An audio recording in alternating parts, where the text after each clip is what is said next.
ನಾನು ಯಾಕೆ ಪಾಕಿಸ್ತಾನ ಶಾಂತಿ ಬಯಸಲ್ಲ ಅಂತ ಹೇಳಿದೆ ಅಂತ ಹೇಳಿದ್ರೆ ಅದಕ್ಕೆ ಪೂರಕವಾದಂತಹ ಸ್ಟೋರಿ, ಮೂರನೇ ಸ್ಟೋರಿ ಇದೆ. ಯಾವ ಪಾಕಿಸ್ತಾನ ಇಷ್ಟು ದಿನಗಳ ಕಾಲ ನಾವು ಭಯೋತ್ಪಾದನೆಗೆ ಸಪೋರ್ಟ್ ಮಾಡಲ್ಲ, ನಮ್ಮ ದೇಶದಲ್ಲಿ ಭಯೋತ್ಪಾದಕರು ಇಲ್ಲ ಅಂತ ಇಡೀ ಜಗತ್ತಿಗೆ ಕಪಟ ಸುಳ್ಳನ್ನು ಹೇಳ್ತಾ ಇತ್ತಲ್ಲ, ಅದೇ ಪಾಕಿಸ್ತಾನಕ್ಕೆ ಇವತ್ತೊಂದು ಏಟು ಬಿದ್ದಿದೆ. ಅದು ಯಾವುದ್ರ ಮುಖಾಂತರ ಅಂತ ಹೇಳಿದರೆ ಅಲ್ಲಿರುವಂತಹ ಒಬ್ಬ ಉಗ್ರ ಅದನ್ನು ಒಪ್ಪಿಕೊಂಡಿದ್ದಾರೆ. ಅದು ದುರಂಧರ್ ವಿಚಾರಕ್ಕೆ ಸಂಬಂಧಪಟ್ಟಂತೆ ನಾವು ಇದೇ DNA ಹಿಂದೆ ಇದರ ಬಗ್ಗೆ ಸುದೀರ್ಘವಾಗಿ ಚರ್ಚೆ ಮಾಡಿದ್ವಿ. ಅನೇಕ ವರ್ಷಗಳಿಂದ ಭಾರತಕ್ಕೆ ಬೇಕಾದಂತಹ ಟೆರರಿಸ್ಟ್ಗಳು ಹೇಗೆ ಅನಾಮಧೇಯ ಬಂದೂಕುದಾರಿಗಳಿಂದ ಪಾಕಿಸ್ತಾನದ ವಿವಿಧ ಪ್ರಾಂತ್ಯಗಳಲ್ಲಿ ಹತರಾಗಿದ್ದಾರೆ ಅನ್ನೋದ್ರ ಬಗ್ಗೆ ಸುದೀರ್ಘವಾಗಿ ಚರ್ಚೆ ಮಾಡಿದ್ವಿ. ಭಾರತಕ್ಕೆ ಬೇಕಾಗಿತ್ತು ಅವರೆಲ್ಲರೂ ಕೂಡ. ಭಾರತದಲ್ಲಿ ತಮ್ಮದೇ ಆದಂತಹ ದಾಳಿಯನ್ನು ಮಾಡಿದ್ರು. ಮೋಸ್ಟ್ ವಾಂಟೆಡ್ ಟೆರರಿಸ್ಟ್ಗಳು ಅವರೆಲ್ಲರೂ ಕೂಡ. ಅವರ ಹತ ಆಗಿದೆ, ಅನೇಕ ವರ್ಷಗಳಿಂದ ಆಗಿದೆ. ಅನಾಮಧೇಯ ಬಂದೂಕು, ಯಾರೋ ಮಸೀದಿಗೆ ಹೋಗ್ತಾ ಇದ್ರು, ಯಾರೋ ಎಲ್ಲೋ ಹೋಗ್ತಾ ಇದ್ರು, ಹೊರಗಡೆ ಓಡಾಡ್ತಾ ಇದ್ರು, ಯಾರೋ ಎಲ್ಲೋ ಆಸ್ಪತ್ರೆಯಲ್ಲಿ ಇದ್ರು, ಅವರನ್ನು ಗುರಿಯಾಗಿಸಿಕೊಂಡು ದಾಳಿ ಮಾಡೋ ಪ್ರಯತ್ನವನ್ನು ಮಾಡಿತು. ಇದೀಗ ಲಷ್ಕರ್ ಎ ತೊಯ್ಬಾ ಒಪ್ಪಿಕೊಳ್ಳೋ ಪ್ರಯತ್ನವನ್ನು ಮಾಡಿದೆ. ಲಷ್ಕರ್ ಎ ತೊಯ್ಬಾದ ಒಬ್ಬ ಕಮಾಂಡರ್ ಕ್ಯಾಮ್ರಾದ ಮುಂದೆ ನಿಂತು ನಮ್ಮ 30ಕ್ಕೂ ಹೆಚ್ಚು ಉಗ್ರರನ್ನು ಕೊಲ್ಲಲಾಗಿದೆ ಅಂತ ಇತಿಹಾಸದಲ್ಲೇ ಮೊಟ್ಟ ಮೊದಲ ಬಾರಿಗೆ ಭಯೋತ್ಪಾದನೆ ಸಂಘಟನೆಯ ಒಬ್ಬ ಈ ಕಮಾಂಡರ್ ನಿಜವನ್ನು ಒಪ್ಪಿಕೊಳ್ಳುವ ಪ್ರಯತ್ನವನ್ನು ಮಾಡಿದ್ದಾನೆ. ಹಾಗಾದರೆ ಏನಾಗಿತ್ತು ಪಾಕಿಸ್ತಾನದಲ್ಲಿ?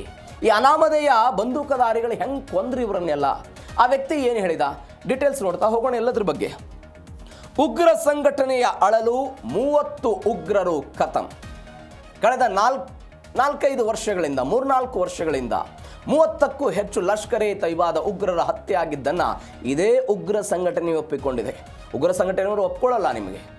ಉಗ್ರ ಸಂಘಟನೆಯವರು ಪ್ರಚೋದನೆ ಮಾಡೋ ಪ್ರಯತ್ನವನ್ನು ಮಾಡ್ತಾರೆ. ಯಾವ್ಯಾವ ವ್ಯಕ್ತಿ ಸಾಯ್ತಾರಲ್ಲ ಘಟನೆಯಲ್ಲಿ ಅವರನ್ನು ಹುತಾತ್ಮ ಅಂತ ಬಿಂಬಿಸ್ತಾರವರು. ನಾಚಿಕೆಗೇಡದು. ದೇಶದ್ರೋಹಿ ಕೃತ್ಯವನ್ನು ಮಾಡಿ ಮತ್ತೊಬ್ಬರ ಜೀವವನ್ನು ತೆಗೆದುಕೊಂಡು ಮತ್ತೊಂದು ದೇಶದ ಗಡಿಯಾಚೆಗೆ ಭಯೋತ್ಪಾದನೆ ಎನ್ನುವಂಥ ಬೀಜವನ್ನು ಬಿತ್ತಿ ಆ ಭಯೋತ್ಪಾದನೆಯ ಮುಖಾಂತರ ಅಶಾಂತಿಯನ್ನು ಸೃಷ್ಟಿ ಮಾಡೋದು, ಧರ್ಮದ ವಿಚಾರಕ್ಕೆ ಸಂಬಂಧಪಟ್ಟಂತೆ ಯುವಕರನ್ನ ಸೆಳೆಯುವ ಪ್ರಯತ್ನವನ್ನು ಮಾಡೋದು. ಅವರು ಯಾರು ಹೋರಾಟ ಮಾಡ್ತಾರೆ ಅಥವಾ ಯಾರ ಘಟನೆಯಲ್ಲಿ ಸಾಯ್ತಾರಲ್ಲ, ಹೋರಾಟ ಅಲ್ಲ ಅದು, ಯಾರ ಘಟನೆಯಲ್ಲಿ ಸಾಯ್ತಾರಲ್ಲ ಅವ್ರಿಗೆ ಹುತಾತ್ಮ ಅನ್ನೋ ಪಟ್ಟ ಕೊಡ್ತಾರೋ, ಸುಳ್ಳು ಹೇಳೋದು. ಆದರೆ ಅಂಥದ್ದೊಂದು ಘಟನೆ ಇದೀಗ ಏನಾಗಿದೆ ಅಂತ ಹೇಳಿದ್ರೆ ಇವರು ನಿಜವನ್ನು ಒಪ್ಪಿಕೊಳ್ಳುವ ಪ್ರಯತ್ನವನ್ನು ಮಾಡಿದ್ದಾರೆ. ಪಾಕಿಸ್ತಾನದ ಪ್ರಮುಖ ನಗರಗಳಲ್ಲಿ ಉಗ್ರರನ್ನ ಗುರಿಯಾಗಿಸಿ ಸರಣಿ ಹತ್ಯೆ ನಡೀತಾ ಇದ್ದದನ್ನು ನಾವೆಲ್ಲ ನೋಡಿದ್ದೀವಿ. 2020ರಿಂದ 2022ರ ಆಸುಪಾಸಿನ ತನಕವೂ ಕೂಡ ಎಲ್ಲವೂ ಕೂಡ ಆಯಿತು. ಕರಾಚಿ, ಲಾಹೋರ್, ಪಾಕಿಸ್ತಾನದ ಬೇರೆ ಬೇರೆ ಪ್ರಮುಖ ನಗರಗಳಲ್ಲೆಲ್ಲ ಭಾರತದ ವಿರುದ್ಧ ಸಂಚಲನ ರೂಪಿಸ್ತಾ ಇದ್ದಂಥ ಉಗ್ರರೆಲ್ಲವೂ ಕೂಡ ಕೊಲ್ಲಲ್ಪಟ್ಟರು. 2022ರಲ್ಲಿ ಇಂಡಿಯನ್ ಏರ್ಲೈನ್ಸ್ IC-814 ವಿಮಾನ ಅಪಹರಣದ ರೂವಾರಿ ಜಹೂರ್ ಮಿಸ್ತ್ರಿಯನ್ನ ಕರಾಚಿಯಲ್ಲಿ ಒಬ್ಬ ಬೈಕ್ನಲ್ಲಿ ಬಂದಂಥ ಒಬ್ಬ ಅಪರಿಚಿತ ಏಕಾಏಕಿಯಾಗಿ ಗುಂಡೊಡೆದ ಸತ್ತೋಗ್ಬಿಟ್ಟ. ಭಾರತಕ್ಕೆ ಬೇಕಾಗಿದ್ದ ಆ ವ್ಯಕ್ತಿ ಎಲ್ಲಿ ಸತ್ತಿದ್ದು? ಪಾಕಿಸ್ತಾನದಲ್ಲಿ ಸತ್ತಿದ್ದು. 2023ರ ಒಳಗೆ ಲಷ್ಕರ್ ಎ ತೊಯ್ಬಾ, ಜೈಷ್ ಎ ಮೊಹಮ್ಮದ್ ಮತ್ತು ಖಲಿಸ್ತಾನ್ ಉಗ್ರ ಸಂಘಟನೆಗಳ ಕಮಾಂಡರ್ಗಳ ಸಾಲು ಹತ್ಯೆ ಆಗಿದ್ದನ್ನು ನೋಡಿದ್ದೀವಿ. ಯಾರೋ ಉಗ್ರರು ಮಸೀದಿಯಿಂದ ಹೊರಗಡೆ ಬರ್ತಾ ಇದ್ರು, ಬೆಳಗಿನ ವಾಯು ವಿಹಾರಕೊಳ್ತಾ ಇದ್ರು, ಯಾರೋ ಕಚೇರಿ ಬೇರೆ ಬೇರೆ ಎಲ್ಲೆಲ್ಲೋ ಕಾಣಿಸ್ಕೊಳ್ತಾ ಇದ್ರು. ಅವರೆಲ್ಲರನ್ನೂ ಕೂಡ ಹೊಡೆಯುವ ಪ್ರಯತ್ನವನ್ನು ಈ ಅನಾಮಧೇಯ ಬಂದೂಕುದಾರಿಗಳೆಲ್ಲವೂ ಕೂಡ ಮಾಡಿದ್ದಾರೆ. POKಯಲ್ಲಿ ತಮ್ಮ ಸಂಘಟನೆಯ 30ಕ್ಕೂ ಹೆಚ್ಚು ಉಗ್ರರೆಲ್ಲ ಹತ್ಯೆ ಆಗಿದ್ದಾರೆ ಅಂತ ಹೇಳಿ ಲಷ್ಕರ್ ಎ ತೊಯ್ಬಾ ಭಯೋತ್ಪಾದಕ ಸಂಘಟನೆ ಇದೀಗ ಅದನ್ನು ಒಪ್ಪಿಕೊಂಡಿದೆ. ರಿಜ್ವಾನ್ ಹನೀಫ್ ಅಂತ ಈ ವ್ಯಕ್ತಿ ಏನೋ ಹಿರಿಯ ಕಮಾಂಡರ್ ಅಂತೆ ಈ ಭಯೋತ್ಪಾದಕ ಸಂಘಟನೆಗೆ. ಒಂದು ಸಾರ್ವಜನಿಕವಾಗಿ ಮಾತನಾಡಿದ ಆ ಮಾತಿನಲ್ಲಿ ಇದೆಲ್ಲ ಆಘಾತಕಾರಿ ಸತ್ಯವನ್ನೆಲ್ಲ ಬಹಿರಂಗವನ್ನು ಪಡಿಸ್ಕೊಂಡಿದ್ದಾರೆ. ನಾನು ಆವಾಗಲೇ ಹೇಳಿದೆ, ಈ ಲಷ್ಕರ್ ಎ ತೊಯ್ಬಾದ 3 ದಶಕಗಳ ಭಯೋತ್ಪಾದನೆಯ ಇತಿಹಾಸದಲ್ಲಿ ಮೊಟ್ಟ ಮೊದಲ ಬಾರಿಗೆ ಇವರು ಸತ್ಯವನ್ನು ಒಪ್ಪಿಕೊಂಡಿರೋದು. ನಮ್ಮವ್ರು ಯಾರೂ ಕೂಡ ದಾಳಿಯಲ್ಲಿ ಹತರಾಗಿಲ್ಲ, ನಮ್ಮವ್ರು ಯಾರೂ ಕೂಡ ಸತ್ತಿಲ್ಲ, ಸತ್ತವರು ಹುತಾತ್ಮರು, ಬೇರೆ ಬೇರೆ ಕಾರಣಗಳಿಗಾಗಿ ಪ್ರಚೋದನೆ ಮಾಡುವ ಪ್ರಯತ್ನವನ್ನು ಮಾಡಿದ್ರು. ಇದೀಗ ಜಗತ್ತಿನ ಮುಂದೆ ಉಗ್ರರು ಕಂಗೆಟ್ಟು ಹೋಗಿದ್ದನ್ನ ಅಕ್ಷರಶಃ ಲಷ್ಕರ್ ಎ ತೊಯ್ಬಾದ ಈ ವ್ಯಕ್ತಿ ವಿಡಿಯೋದಲ್ಲಿ ಮಾತನಾಡಿದ್ರು. ಹಾಗಾದರೆ ಏನಿದೆ ವಿಡಿಯೋದಲ್ಲಿ? ಏನು ಮಾತನಾಡಿದ ಆ ವ್ಯಕ್ತಿ? ಯಾರು ಈ ರಿಜ್ವಾನ್ ಹನೀಫ್? ಏನಿದು ವೈರಲ್ ಆದಂತಹ ವಿಡಿಯೋ? ಈ ವ್ಯಕ್ತಿಯೂ ಕೂಡ ನೋಡ್ತಾ ಹೋಗೋಣ ಅದ್ರ ಬಗ್ಗೆ ಡೀಟೇಲ್ಸ್. ಈ ವ್ಯಕ್ತಿಯೂ ಕೂಡ ಹಿಂದೂ ಧರ್ಮದ ಬಗ್ಗೆ ಅವಹೇಳನಕಾರಿ ಮಾತನಾಡಿದಂತಹ ವ್ಯಕ್ತಿ ಈತ. ಅವಹೇಳನಕಾರಿ ಮಾತನಾಡಿದ್ದ ಒಬ್ಬ ಹಿರಿಯ ಕಮಾಂಡರ್ ಅಂತ ಈತ. ಹಿರಿಯ ಕಮಾಂಡರ್, ಭಾರತದ ವಿರುದ್ಧ ದ್ವೇಷ ಕಾಡ್ತಾ ಇದ್ದಂತಹ ವ್ಯಕ್ತಿ ಈತ. ಉಪಮುಖ್ಯಸ್ಥ ಅಂತೆ, ಗಡಿನುಸುಳುವಿಕೆ, ಹೊಸ ಉಗ್ರರ ನೇಮಕಾತಿಯಲ್ಲಿ ಈತನೇ ಕಿಂಗ್ ಪಿನ್ ಅಂತೆಲ್ಲ ಹೇಳ್ತಾರೆ. ಏನೇನು ಮಾಡ್ತಿದ್ದ ಈತ ಕೆಲಸ? ಜಾಗತಿಕ ಭಯೋತ್ಪಾದಕ ಸಂಘಟನೆ ಲಷ್ಕರ್ ಎ ತೊಯ್ಬಾದ ಜೊತೆಗೆ ಗುರುತಿಸಿಕೊಂಡಿದ್ದಾನೆ. ಲಷ್ಕರ್ನ ಪ್ರಮುಖ ಪ್ರಚಾರಕ ಅಂತಿದ್ದ. ಕೇವಲ ಉಗ್ರನಷ್ಟೇ ಅಲ್ಲದೆ ಲಷ್ಕರ್ ಸಂಘಟನೆಯ ಪರವಾಗಿ ಜನರನ್ನು ಪ್ರಚೋದನೆ ಮಾಡೋದು. ಯಾರ್ಯಾರು? ಯುವಕರು, ನಿರುದ್ಯೋಗಿಗಳು, ಅವರನ್ನು ಭಯೋತ್ಪಾದಕ ಸಂಘಟನೆಗಳಿಗೆ ತೆಗೆದುಕೊಂಡು ಬರೋದು, ಅದರ ಸದಸ್ಯತ್ವವನ್ನು ಮಾಡಿಸೋದು, ಮತ್ತೊಂದು ದೇಶದ ವಿರುದ್ಧ, ಯಾವ ದೇಶ, ಭಾರತದ ವಿರುದ್ಧ ಅಶಾಂತಿ ಸೃಷ್ಟಿ ಮಾಡೋದಕ್ಕೆ ಅವರನ್ನು ಬಳಸಿಕೊಳ್ಳುವ ಪ್ರಯತ್ನವನ್ನು ಮಾಡೋ ಆ ಹಂತದಲ್ಲಿ ಈ ವ್ಯಕ್ತಿ ಕೆಲಸವನ್ನು ಮಾಡ್ತಾ ಇದ್ದಂತೆ. ಪಾಕಿಸ್ತಾನದ ಸಾರ್ವಜನಿಕ ಸ್ಥಳಗಳಲ್ಲಿ ನಿಂತು ಭಾರತದ ವಿರುದ್ಧ ವಿಷ ಕಾರೋದು, ಯುವಕರನ್ನು ಉಗ್ರವಾದಕ್ಕೆ ಸೆಳೆಯೋದು, ಸಂಘಟನೆಗೆ ಹಣ ಸಂಗ್ರಹ ಮಾಡೋದು, ಆ ಸಂಘಟನೆಗೆ ಹಣವನ್ನು ಸಂಗ್ರಹ ಮಾಡಿ ಭಯೋತ್ಪಾದನೆಗೆ ಅದನ್ನು ಬಳಕೆ ಮಾಡಿಕೊಳ್ಳೋದು, ಹಿಂದೂ ಧರ್ಮ ಮತ್ತು ಇತರ ಧರ್ಮಗಳ ವಿರುದ್ಧ ಅತ್ಯಂತ ಕೆಳಮಟ್ಟದ ಆಕ್ಷೇಪಾರ್ಹ ದ್ವೇಷಪೂರಿತ ಪದಗಳನ್ನೆಲ್ಲ ಬಳಕೆ ಮಾಡಿದ್ದಾನೆ. ಭಾರತದ ಗುಪ್ತಚರ ಸಂಸ್ಥೆಗಳು ಪಾಕಿಸ್ತಾನದ ಪೇಶಾವರ, ಕರಾಚಿ, ರಾವಲ್ಪಿಂಡಿ ಮತ್ತು ಮುಜಾಫರಾಬಾದ್ಗಳಲ್ಲಿ ನುಗ್ಗಿ ತಮ್ಮವರನ್ನು ಕೊಲ್ತಾ ಇವೆ ಅಂತ ಆತ ಉದ್ವೇಗದಿಂದ ಮಾತನಾಡಿದ್ದಾನೆ. ಆತ ಹೇಳಿದ್ದಾನೆ, ಭಾರತದ ಮೇಲೆ ಬೊಟ್ಟು ತೋರಿಸೋ ಪ್ರಯತ್ನ ಮಾಡಿದ ಆತ. ಭಾರತದ ಇದೆ ಅಂತ ಆ ವ್ಯಕ್ತಿ ಹೇಳಿದಾನೆ. ಭಾರತ ಅದಕ್ಕೆ ಟಕ್ಕರ್ ಕೊಟ್ಟಿದೆ, ಅದಕ್ಕೆ ಬರ್ತೀನಿ ನಾನು. 3-4 ವರ್ಷಗಳ ಅವಧಿಯಲ್ಲಿ 30ಕ್ಕೂ ಹೆಚ್ಚು ಸಹೋದರನ ಅತ್ಯಂತ ಕ್ರೂರವಾಗಿ ಹತ್ಯೆ ಮಾಡಿ, ಸಹೋದರರಂತೆ ಭಯೋತ್ಪಾದಕರು ಈ ವ್ಯಕ್ತಿಯ ಪ್ರಕಾರ. ಆತ ಹೇಳಿದ್ದನ್ನು ನಾನು ಹೇಳ್ತಾ ಇದ್ದೀನಿ. ಯಾರನ್ನು ಪೇಶಾವರದಲ್ಲಿ, ಯಾರನ್ನ ಕರಾಚಿಯಲ್ಲಿ, ಇನ್ನು ಕೆಲವರನ್ನ ರಾವಲ್ಪಿಂಡಿ, ಮುಜಾಫರಾಬಾದ್ ಮತ್ತು ರಾವಲ್ಕೋಟ್ಗಳಲ್ಲೆಲ್ಲ ಹೊಡೆದು ಉರುಳಿಸಲಾಗಿದೆ ಅಂತ ಆ ವ್ಯಕ್ತಿ ಹೇಳಿರೋದು. ಇದಕ್ಕೆ ಕಾರಣ ಯಾರು? ಭಾರತ ಕಾರಣ ಅಂತ ಈ ಉಗ್ರ ಹನೀಫ್ ಹೇಳಿಕೆ ಕೊಟ್ಟಿರೋದು. ತಮ್ಮ ಸಂಬಳದ ಏಜೆಂಟರನ್ನ ಬಳಕೆ ಮಾಡಿಕೊಂಡು ನಮ್ಮವರನ್ನೆಲ್ಲ ಟಾರ್ಗೆಟ್ ಮಾಡ್ತಾ ಇದ್ದಾರೆ, ನೆಟ್ವರ್ಕ್ಗಳನ್ನೆಲ್ಲ ಧ್ವಂಸ ಮಾಡ್ತಾ ಇದ್ದಾರೆ. ಇದಕ್ಕೆ ಕಾರಣ ಏನು ಅಂತ ಪುನರಪಿ ಆತ ಒಂದು ಸೆಂಟೆನ್ಸ್ ಹೇಳ್ತಾನೆ. ಗಮನಿಸಬೇಕಾದ ಸಂಗತಿ, ನಾವು ಮಾಡ್ತಾ ಇರುವಂಥ ಏಕೈಕ ಅಪರಾಧ ಅಂತ ಹೇಳಿದ್ರೆ, ನಾವು ಅಲ್ಲಾಹನನ್ನು ನಂಬ್ತೇವೆ, ನಾವು ಹನುಮಂತ, ಘನಶ್ಯಾಮ ಅಥವಾ ಹರಿರಾಮನನ್ನ ಪೂಜೆ ಮಾಡುವರಲ್ಲ. ಹಿಂದೂಗಳು ಹಸುವನ್ನು ಪೂಜಿಸಬೇಕು ಅಂತಾರೆ, ನಾವು ಅದನ್ನು ಪೂಜೆ ಮಾಡಲ್ಲ. ಯಹೂದಿಗಳು ಕೂಡ ಕರುವನ್ನು ಪೂಜೆ ಮಾಡಬೇಕು ಅಂತಾರೆ, ಆದರೆ ಅಲ್ಲಾಹನೇ ಒಬ್ಬನೇ ಒಬ್ಬ ಸೇವಕ ಬದುಕಿರುವವರೆಗೂ ನಾವು ಅದಕ್ಕೆ ಬಿಡೋದಿಲ್ಲ. ಅಲ್ಲಾಹನೇ ಸರ್ವೋಚ್ಚ, ಅಮೆರಿಕವಾಗಲಿ ಅಥವಾ ಇಸ್ರೇಲ್ ಆಗಲಿ ದೊಡ್ಡದಲ್ಲ ಅಂತ ಈ ವ್ಯಕ್ತಿ ಮಾಡಿರುವಂತಹ ಭಾಷಣ. ಆದರೆ ಇದರ ಅರ್ಥ ಏನು ಅಂತ ಹೇಳಿದ್ರೆ, ಭಾರತದ ವಿರುದ್ಧ ಇಂಥದ್ದೊಂದು ಟೀಕೆ ಮಾಡೋ ಪ್ರಯತ್ನವನ್ನು ಮಾಡಿದೆ. 3-4 ಸಾಲ್ ಸೆ ಹಿಂದೂಸ್ತಾನ್, ಸೆಂಟೆನ್ಸ್ ಅನ್ನು ಕೇಳಿಸ್ಕೊಂಡ್ರಿ ನೀವು, ಹಿಂದೂಸ್ತಾನದಿಂದ ಆಗ್ತಾ ಇದೆ ಅದು ಅಂತ. ಇವೆಲ್ಲದರ ನಡುವೆ ಅಜ್ಞಾತ ದಾಳಿಗೆ ಪಾಕಿಸ್ತಾನದ ನಗರಗಳು ನಡುಗೆ ಹೋಗ್ಬಿಟ್ಟಿವೆ. ಬೇರೆ ಬೇರೆ ಪ್ರಾಂತ್ಯಗಳಲ್ಲಿ ಇಂಥದ್ದೊಂದು ದಾಳಿಗಳಾಗಿದ್ದನ್ನು ನೋಡ್ತಾ ಇದ್ದೀವಿ ನಾವು.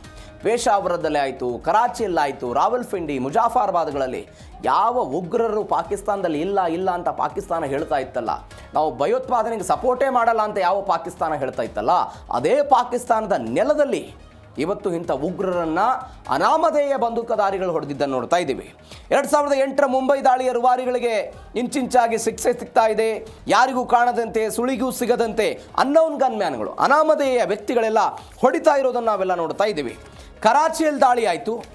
ಅಂದರೆ ಇಡೀ ಪಾಕಿಸ್ತಾನದ ಆರ್ಥಿಕ ರಾಜಧಾನಿ ಅಂತ ಕರೀತಾರೆ. ಇಲ್ಲಿ ಅತ್ಯಂತ ಸುರಕ್ಷಿತವಾಗಿರ್ತಾರೆ ಉಗ್ರರು. ಪಾಕಿಸ್ತಾನ ಅವ್ರಿಗೆ ಏನೇನು ವ್ಯವಸ್ಥೆ ಬೇಕು ಎಲ್ಲ ವ್ಯವಸ್ಥೆಗಳನ್ನು ಮಾಡೋ ಪ್ರಯತ್ನವನ್ನು ಮಾಡುತ್ತೆ. ಅಲ್ಲಿ ದಾಳಿ ಆಯಿತು.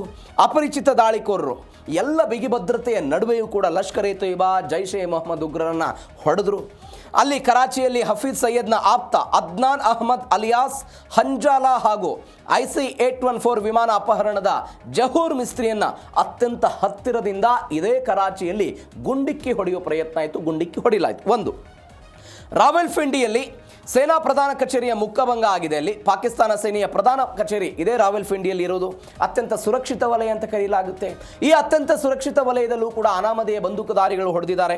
ಲಷ್ಕರ್ ಎ ತೈಬಾದ ಉಗ್ರ ರಿಜ್ವಾನ್ ಹನೀಫ್ ಒಪ್ಪಿಕೊಂಡಿರುವಂತೆ ಈ ನಗರದಲ್ಲೂ ಕೂಡ ಲಷ್ಕರ್ನ ಕಮಾಂಡರ್ಗಳನ್ನು ಎಲ್ಲವೂ ಕೂಡ ಹೊಡೆದಿದ್ದನ್ನು ನೋಡ್ತಾ ಇದ್ದೀವಿ.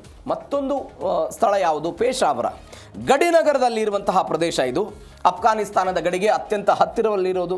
ಇದು ಕೂಡ ಉಗ್ರರ ಮತ್ತೊಂದು ಕೇಂದ್ರ ಆಗಿತ್ತು. ಇಲ್ಲಿಯೂ ಕೂಡ ದಾಳಿಯಾಗಿದೆ. ಬೆಳಗಿನ ಜಾವ ನಮಾಜ್ನ ಸಮಯದಲ್ಲಿ ಇಲ್ಲಿ ದಾಳಿಯಾಯಿತು. ಸಾರ್ವಜನಿಕ ಸ್ಥಳಗಳಲ್ಲಿ ಸಂಚಲನ ರೂಪಿಸಿ ಇವರನ್ನು ಹತ್ಯೆ ಮಾಡುವ ಪ್ರಯತ್ನವನ್ನು ಮಾಡಿತು. ಮುಜಾಫರಾಬಾದ್ ಮತ್ತು ರಾವಲ್ಕೋಟ್ ಇಲ್ಲಿ ಉಗ್ರರಿಗೆ ತರಬೇತಿ ಕೊಡುವಂತಹ ಕೇಂದ್ರಗಳಿತ್ತು. ಇವುಗಳನ್ನು ಕೇಂದ್ರೀಕರಿಸಿಕೊಂಡು ದಾಳಿಗಳಾಗಿದೆ. ಅನೇಕ ಜನ ಹೊಡೆದಿದ್ದಾರೆ. ಸಿಯಾಲ್ಕೋಟ್ ಮತ್ತು ಲಾಹೋರ್ ಅಂದರೆ ಭಾರತಕ್ಕೆ ಗಡಿಗೆ ಹೊಂದಿಕೊಂಡಿರುವಂತಹ ಪ್ರದೇಶಗಳು, ಅಲ್ಲಿಯೂ ಕೂಡ ದಾಳಿಯಾಗಿದೆ. ಆ ಮುಖಾಂತರ ಪಾಕಿಸ್ತಾನ ಈ ವಿಚಾರದಲ್ಲಿ ಏಟು ತಿಂದಿದ್ದನ್ನು ನೋಡ್ತಾ ಇದ್ದೀವಿ. ಇವೆಲ್ಲದರ ನಡುವೆ ಸೋಲಿನ ಹತಾಶೆ, ಹಿಂದೂ ಧರ್ಮಕ್ಕೆ ನಿಂದನೆ. ಈ ವ್ಯಕ್ತಿ ಹಿಂದೂ ಧರ್ಮಕ್ಕೆ ನಿಂದನೆ ಮಾಡಿರೋದು. ನಾನು ಅವಾಗಲೇ ಹೇಳಿದೆ ಆ ವ್ಯಕ್ತಿ ಏನೇನು ಮಾತನಾಡಿದ್ದಾನೆ. ತನ್ನ ಇಡೀ ಭಾಷಣದ ಉದ್ದಕ್ಕೂ ಹಿಂದೂ ಧರ್ಮದ ವಿರುದ್ಧ ವಿಷವನ್ನು ಈ ಹನೀಫ್ ಕಾರಿರೋದು. ಅದರಲ್ಲೂ ಕೂಡ ಹಿಂದೂಗಳು ಪೂಜೆ ಮಾಡುವಂಥ ಗೋವಿನ ವಿಚಾರಕ್ಕೆ ಸಂಬಂಧಪಟ್ಟಂತೆ ಈ ವ್ಯಕ್ತಿ ಮಾತನಾಡಿದ. ಯಹೂದಿಗಳು ಪೂಜೆ ಮಾಡ್ತಾರೆ, ಹಿಂದೂಗಳು ಪೂಜೆ ಮಾಡ್ತಾರೆ, ನಾವು ಮಾಡಲ್ಲ. ಆ ಮಾತನಾಡಿದಂತಹ ಮಾತದು. ಈ ಧಾರ್ಮಿಕ ಭಾವನೆಗಳ ಮುಖಾಂತರ ಮತ್ತಷ್ಟು ಮಗದಷ್ಟು ಯುವಕರನ್ನು ಉಗ್ರಗಾಮಿ ಸಂಘಟನೆಗೆ ತೆಗೆದುಕೊಳ್ಳುವ ಪ್ರಯತ್ನ ಅಥವಾ ಪ್ರಚೋದನೆ ಮಾಡುವ ಪ್ರಯತ್ನ ಅಂತ ಹೇಳ್ತಾ ಇದ್ದಾರೆ.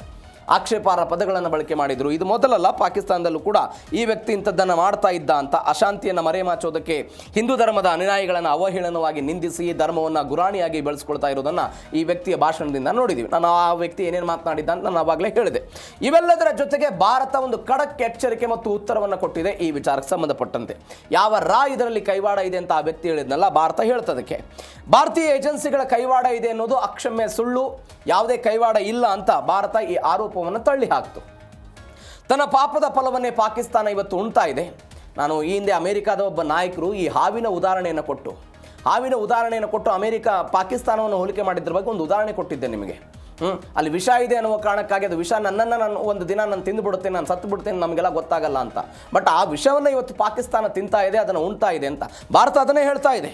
ತನ್ನ ಪಾಪದ ಫಲವನ್ನೇ ಇವತ್ತು ಪಾಕಿಸ್ತಾನ ಉಣ್ತಾ ಇದೆ ಅಂತೆಲ್ಲ ಕೊಟ್ಟರು. ಲಷ್ಕರ್ ಈಗಲೂ ಪಾಕಿಸ್ತಾನದಲ್ಲಿ ಸಕ್ರಿಯವಾಗಿದೆ ಅನ್ನೋದಕ್ಕೆ ಈ ವಿಡಿಯೋ ಜಗಜ್ಜಾಹೀರಾಗ್ತಾ ಇದೆ. ತನ್ನ ನೆಲದಲ್ಲಿರುವ ಉಗ್ರನ ಹತೋಟಿ ಮಾಡೋದಕ್ಕೆ ಪಾಕಿಸ್ತಾನ ಸರ್ಕಾರ ವೈಫಲ್ಯವನ್ನು ಸಾಧಿಸ್ತಾ ಇದೆ.